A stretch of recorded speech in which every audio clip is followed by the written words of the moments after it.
प्रियंकाने घरच्यांच्या मनाविरुद्ध पळून जाऊन लग्न केलं. गावात सगळीकडे चर्चा झाली. पोरीनं आपलं घरचं नाव खराब केलं असे लोक बोलायला लागले. पण त्यावेळी प्रियंका फक्त एकच गोष्ट मानत होती, मी ज्याच्यावर प्रेम केलं त्याच्यासोबत राहायचं.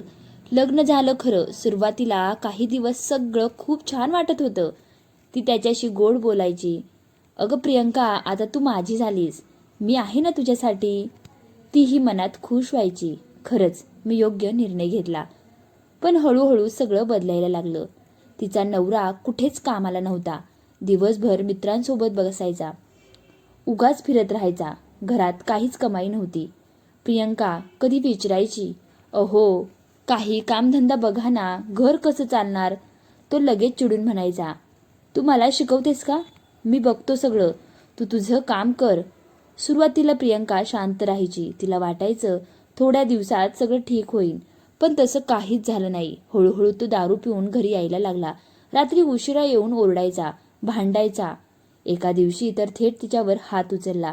प्रियंका घाबरून म्हणाली, अहो काय करताय, मी काय चुकलंय? तो दारूच्या नशेत ओरडला, माझ्या मनासारखं नाही चाललं की बस, आता जास्त बोलू नकोस. त्या दिवसापासून तिचं आयुष्य बदललं. सुरुवातीचे ते गोड दिवस होते ते संपले. आता रोजची भांडणं, मारामार. ती घरातलं सगळं काम करायची, पण तो मात्र काहीच करायचा नाही. प्रियंकाच्या मनात एकच विचार यायचा, मी काय चूक केली आहे? पण आता मागे वळायला जागा नव्हती, कारण तिच्या घरच्यांनीही तिच्याशी बोलणं बंद केलं होतं. आई, बाबा, भाऊ कोणीही फोन उचलत नव्हतं. ती कधी एकटी बसून रडायची आणि हळू आवाजात म्हणायची, आई मला माफ कर, मी चूक केली. हळूहळू प्रियंकाच्या लक्षात यायला लागलं, आपला नवरा तर अगदी बेवडा आहे. सुरुवातीला ती स्वतःला समजावत होती, नाही नाही सगळं ठीक होईल. पण दिवसेंदिवस त्याचं दारू पिणं वाढतच चाललं होतं. सकाळपासून मित्रांसोबत बसायचा आणि संध्याकाळ झाली की दारूशिवाय त्याला चैनच पडायची नाही. प्रियंका अनेकदा शांतपणे त्याला समजवायची, अहो असं किती दिवस चालणार, घरात काहीच पैसे नाही, तुम्ही काही कामधंदा करा ना. तो आधी टाळायचा, उद्या बघतो, परवा बघतो, पण काहीच होत नव्हतं. एक दिवस मात्र प्रियंका थोडी ठाम झाली. ती रडत रडत म्हणाली, मी तुमच्यासोबत सगळं सोडून आले, पण असं जगणं मला नाही जमणार. तुम्ही काहीतरी कामाला लागा, नाहीतर आपण उपाशी मरू. तिचं रडणं पाहून आणि सततच्या बोलण्यामुळे शेवटी तो एकदा ड्रायव्हर म्हणून कामाला लागला. त्या दिवशी प्रियंकाच्या मनात थोडीशी आशा निर्माण झाली, चल आता सगळं सुधारेल. पण ती आशा फार दिवस टिकली नाही.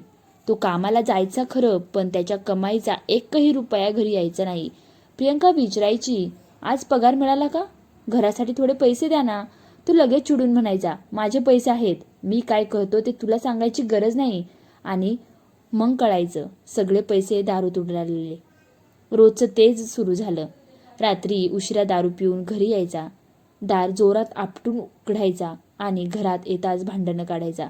प्रियंका घाबरून हळू आवाजात म्हणायची, शांत बसा ना, शेजारी ऐकतील. पण तो अजिबात ऐकायचा नाही, उलट अजूनच ओरडायचा, तू मला शिकवतेस, माझ्या घरात मी काय करतो ते तुला सांगायचं नाही. आणि मग पुन्हा तिच्यावर हात उचलायचा. प्रियंका रडत म्हणायची, अहो मी काय केलंय, का मारता मला?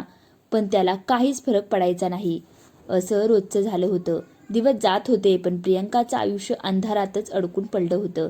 प्रियंकाला आता हळूहळू सगळं स्पष्ट दिसायला लागलं होतं. ज्याच्यासाठी तिने स्वतःचं घर सोडलं, आईबाबांचा विरोध सहन केला, आणि तोच माणूस आज तिचं आयुष्य उद्ध्वस्त करत होता. ती एकटी बसायची आणि विचार करायची, जर मी त्या दिवशी पळून गेले नसते तर आज माझं आयुष्य असं नसतं. आईचे शब्द तिच्या कानात घुमायचे, बाळा विचार करून निर्णय घे. आता तिच्या डोळ्यांमध्ये अश्रू थांबतच नव्हते. पण आता उशीर झाला होता. दररोजची मारहाण, अपमान हे तिच्या आयुष्याचा भागच बनलं होतं. पण एक दिवस मात्र सगळं हद्दीतून बाहेर गेलं. त्या रात्री तो नेहमीपेक्षा जास्त दारू पिऊन आला होता. दार जोरात लाथ मारून उघडलं आणि आत येताच ओरडायला लागला, कुठे आहेस तू, दिसत नाहीस मला? प्रियंका घाबरून बाहेर आली, इथेच आहे, शांत बसा ना. पण त्याचा राग आता आज खूपच वाढलेला होता. काहीही कारण नसताना तो तिच्यावर ओरडू लागला आणि अचानक तिच्या केसांना धरून तिला ओढलं. प्रियंका रडत ओरडली, अहो सोडा मला, काय केले मी? पण तो काही ऐकायला तयार नव्हता. त्याने तिला इतकं मारलं की ती स्वतःला सावरूही शकत नव्हती. एका जोरदार थपडीने ती जमिनीवर कोसळली. तिच्या नाकातून रक्त वाहायला लागलं. ती थरथरत होती. डोळ्यांतून अश्रू आणि नाकातून रक्त. तिचं पूर्ण शरीर दुखत होतं. ती जमिनीवर पडून हळू आवाजात म्हणाली, देवा, मी काय पाप केलं होतं? त्या क्षणी तिला तिची चूक समजली. तिने घेतलेले निर्णय, तिचा हट्ट, सगळं तिच्यासमोर उभं होतं. आई बाबा बरोबर होते, मीच चुकले. ती रडत रडत स्वतःला दोष देत होती. त्या सगळ्या त्रासात प्रियंका पूर्णपणे तुटून गेली होती. एकीकडे नवऱ्याचा मार, अपमान आणि दुसरीकडे मनात सगळं घरच्यांची आठवण. ती अनेक वेळा धीर करून फोन करायची. आईचा नंबर डायल करायची. हात थरथरायचे. आई, फोन उचल ना, मला तुझ्याशी बोलायचं आहे. पण तिकडून काहीच प्रतिसाद यायचा नाही. कधी फोन कट व्हायचा, कधी उचलायचा नाही. एकदा तिने भावाला फोन केला. डोळ्यात पाणी येऊन म्हणाली, दादा, माझ्याशी एकदा तरी बोला ना, मी खूप अडचणीत आहे. पण त्याचा आवाज थंड होता. आता काय बोलायचं? आम्ही तुला आधी समजावलं होतं, तूच ऐकलं नाहीस. प्रियंका रडत म्हणाली, चूक झाली माझ्याकडून, पण आता तरी साथ दे ना. तो म्हणाला, आमच्यासाठी तू त्या दिवशीच संपलीस, जेव्हा तू घर सोडलंस. हे शब्द ऐकून तिचे हृदय अक्षरशः तुटलं. आईबाबांनी, भावाने, सगळ्यांनी तिच्याशी अंतर ठेवलं होतं, कारण त्यांनी आधीच तिला खूप वेळा समजावलं होतं. पण तिने त्यांच्या शब्दांकडे दुर्लक्ष केलं होतं. आता मात्र प्रियंका पूर्णपणे एकटी पडली होती. ना माहेरची साथ, ना नवऱ्याचं प्रेम. ती स्वतःला चुकीच्या निर्णयाची शिक्षा भोगत होती. शेवटी प्रियंका एकटीच बसली होती. डोळ्यात पाणी, मनात हजारो विचार. तिचं आयुष्य आधीच खूप कठीण झालं होतं, पण दिवसेंदिवस तिच्या नवऱ्याचा त्रास अजूनच वाढत चालला होता. तो फक्त मारहाण करायचा असं नाही, तर तिला सतत मानसिक त्रासही द्यायचा. उगाच टोमणे मारायचा, अपमान करायचा. तू काही कामाची नाहीस, तुझ्यामुळेच माझं आयुष्य खराब झालं, असं तो वारंवार बोलायचा. प्रियंका आतून पूर्णपणे तुटत चालली होती. ती स्वतःशीच म्हणायची, मी एवढं काय चुकीचं केलंय? पण तिच्या प्रश्नाचं उत्तर कुणाकडेच नव्हतं. तो दारूच्या नशेत असला की अजूनच राक्षस व्हायचा. तिला खूप शारीरिक त्रास द्यायचा. प्रियंका त्या सगळ्यात अजिबात तयार नव्हती. पण तिच्याकडे पर्यायही नव्हता. एक दिवस तिला कळलं, ती गरोदर आहे. त्या क्षणी तिच्या मनात एक छोटीशी आशा निर्माण झाली. तिनं स्वतःच्या पोटावर हात ठेवून हळूच म्हणाली, आता तरी सगळं बदलणार, आता तरी तो सुधारेल. तिला वाटलं, बाळासाठी तरी तो जबाबदार बनेल. पण वास्तव खूप वेगळं होतं. तो तसाच दारू पिऊन यायचा. तिची काहीच काळजी घ्यायचं नाही, उलट तिच्यावरच राग काढायचा.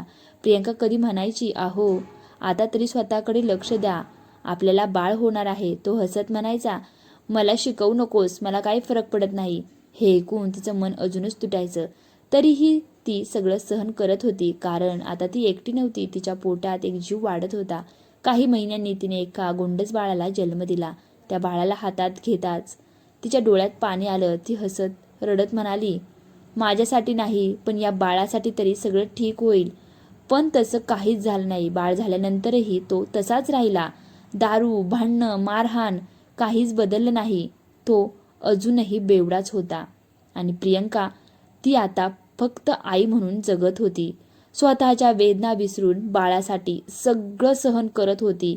शेवटी प्रियंका तिच्या बाळाकडे बघत बसली होती. डोळ्यात पाणी होतं, पण मनात एक ठाम निर्णय तयार झाला होता.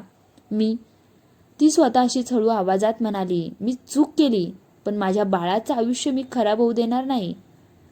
तिला आता कळलं होतं, सहन करत राहणं म्हणजे आयुष्य नाही, आणि चुकीच्या माणसासाठी स्वतःचं आयुष्य संपवणं अजून मोठी चूक आहे.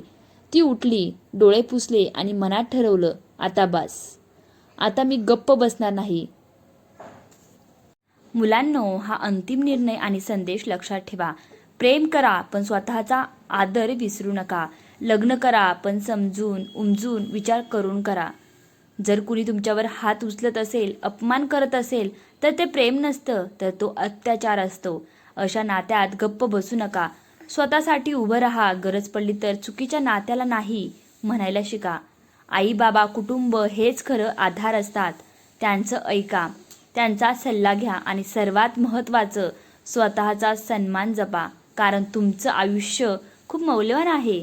चुकीचा निर्णय आयुष्य बदलतो, पण योग्य वेळी घेतलेला ठाम निर्णय आयुष्य वाचवू शकतो. ही स्टोरी तुम्हाला कशी वाटली ते कमेंटमध्ये मला नक्की कळवा. व्हिडिओला लाईक करा, चॅनलला सबस्क्राईब करा.